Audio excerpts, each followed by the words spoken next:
नमस्कार, न्यूज अभी तक ब्रिजेश जयपुर में आप सभी दर्शकों का हार्दिक स्वागत है। एक नई खबर के साथ ये खबर है कांतिचंद रोड बनीपाक में चल रही शिव महापुराण कथा की। जयपुर 28 जून जंगलेश्वर महादेव मंदिर के पास क्रांति चंद्र रोड बनीपाक में चल रही श्री शिव महापुराण कथा के तीसरे दिन शनिवार को संतोष सागर महाराज ने सृष्टि खंड का वर्णन करते हुए शिव महापुराण कथा के महत्व को बताया। शिव महापुराण कथा हमें जीव जंतु की सेवा, प्रकृति की पूजा और धर्म की रक्षा करने के लिए शस्त्र उठाने का भी संदेश देती है। हमारी संस्कृति में पशु पक्षी पेड़ पौधों को भी पूजा योग्य माना गया है। सभी देवी देवताओं के वाहन पशु पक्षी है। बिल्व वृक्ष की महिमा बताते हुए संतोष सागर महाराज ने कहा कि शिवलिंग पर बिल्व पत्र चढ़ाने का विशेष महात्म्य है, जो महान पुण्य को देने वाला है। इससे सर्व मनोकामना पूर्ण होती है।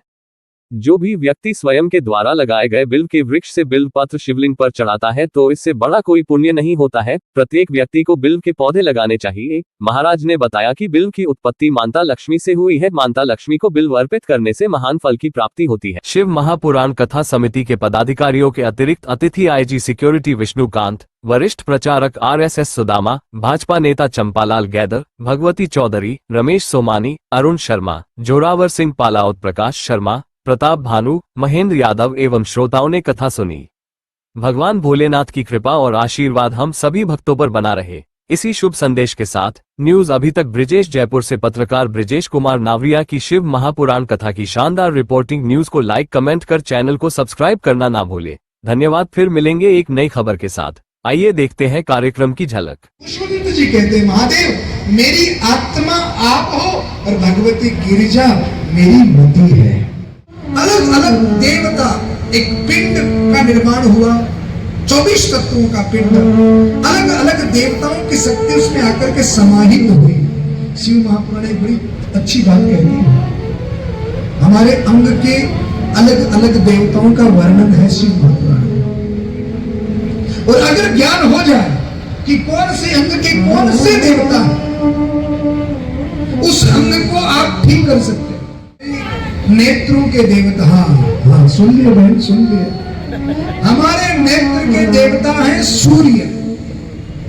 तो जिनकी आंखें कमजोर हो, सर में दर्द हो, माइग्रेन की समस्या हो, क्या करना चाहिए? सूर्य को जल सूर्य को अर्घ्य देना चाहिए।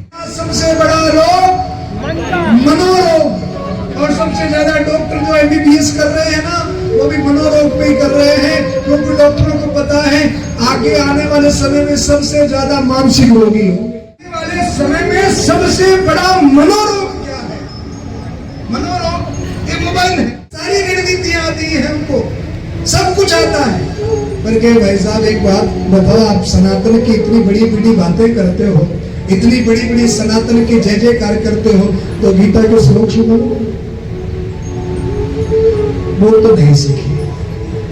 आप लोगों का नहीं कह रहा हूँ, आप तो सब विद्वान लोग हो साहब, जो कथा में नहीं आया उनकी बात कर रहे हैं। तो भैया, मन के देवता कौन? बोले मन के देवता चंद्रमा। और चंद्रमा कहाँ निवास करते हैं बताओ जरा? भगवान महादेव के ललाट पर बाल चंद्र हैं। तो चंद्रमा का दर्शन नित्य करता है, उनको भगवान आशुतोष के दर्शन का पुण्य प्राप्त होता है। जो नित्य चंद्र का दर्शन करे, एक दिन उनको उसी चंद्रमा के पीछे शिव जी की झांकी का दर्शन हो जाता है और उसके मन के सारे रोग भी मिट जाते हैं। पांव ही क्यों छुए जाते हैं? क्योंकि पांव के अंगूठे में भगवान विष्णु का निवास है। इसलिए या तो प्रणाम करो मत। अगर गुरुओं को, संतों को, महापुरुषों को, माता पिता को प्रणाम करो, अपना ये माथा उनके अंगूठे पर रखो। ये वास्तविक प्रणाम है, क्योंकि उस अंगूठे में कौन निवास करता है? श्री नारायण निवास करते हैं। और केवल प्रणाम करने से 4 चीजें फोकट में मिल जाती है, लिख लेना। अभिवादन शीलस्य नित्य पादोपसेवनम आयुर्विद्या यशोर बलम। भगवान आशुतोष विराजमान है।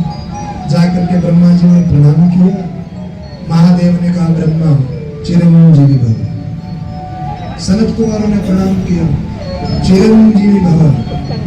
उस बालक को भी आगे कर दिया।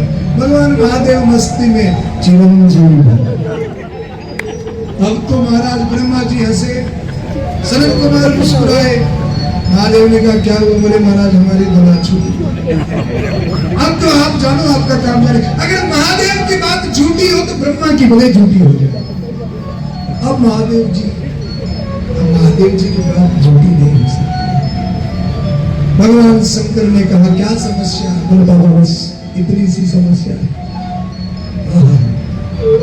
बुलाया यमराज को तुरंत। यमराज इस बालक का पतला, बोले महाराज 7-8 दिन और। अच्छा कोई बात। कितने वर्ष लिखी थी आयु? बोले महाराज 5 साल। अच्छा 5 साल कहाँ के लिखे थे? बोले वो तो कुछ भी नहीं लिखा, बस 5 साल ही लिखे। अब 1000 रुपया किसी को देना है, अब डॉलर में और रुपयों में अंतर होता है। अब डॉलर रुपये कुछ लिखे नहीं, कहाँ के लिखे? बोले महाराज वो तो कुछ भी नहीं लिखा, सिर्फ इतना ही लिखा कि 5 साल। बोले आगे लिख दे 5 साल कैलाश के। कहाँ के? कैलाश के। सतयुग, द्वापर, त्रेता, कली, एक चतुर्युगी। और जब ऐसी चतुर्युगी कुंत्र बार बीतती तब एक मनवंतर होता है। बहुत मनवंतर बीते तो ब्रह्मा का एक रात और एक दिन होता है। और इस हिसाब से ब्रह्मा जी की 108 वर्ष की आयु है। ब्रह्मा के जब 108 वर्ष व्यतीत होते हैं तो वह नारायण का एक रात और एक दिन होता है। और उस हिसाब से नारायण की भी आयु 108 वर्ष की है।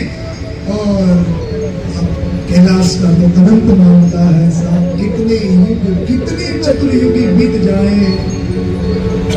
महाराज जो 5 साल में मरने वाला था वो मार्कंडे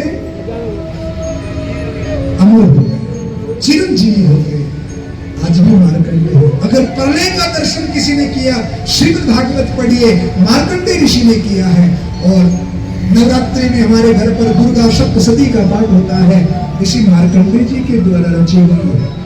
ऐसे ऋषि मार्कंडे अमरता का वरदान प्राप्त हो गया, चिरंजीवी हो गए, सिर्फ एक कार्य करने से। और वो कार्य क्या था? प्रणाम। आज के बच्चों को बड़ा संकोच होता है, उनको पता नहीं कि केवल प्रणाम करने से क्या लाभ हो जाता। अभिवादन शीलस्य नित्य पादोपसेवन आयुर विद्या यश और बल, बिना ही कुछ किए प्राप्त हो जाता है।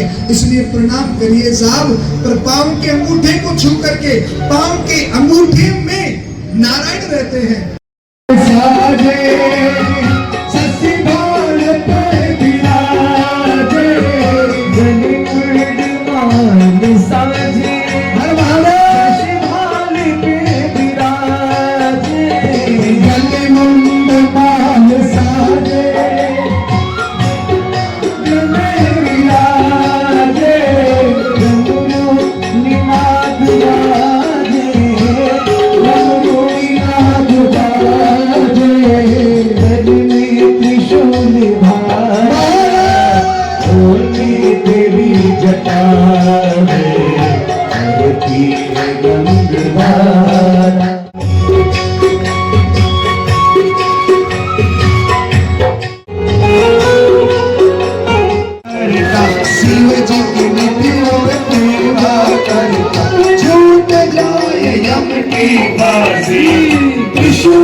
ज्ञान निरंतर मना लगाए कर जो दासी, दूर करो विपदा शिव तन की, कष्ट हरो बाबा मेरे मन की, जन्म जन्म शिव पद पासी।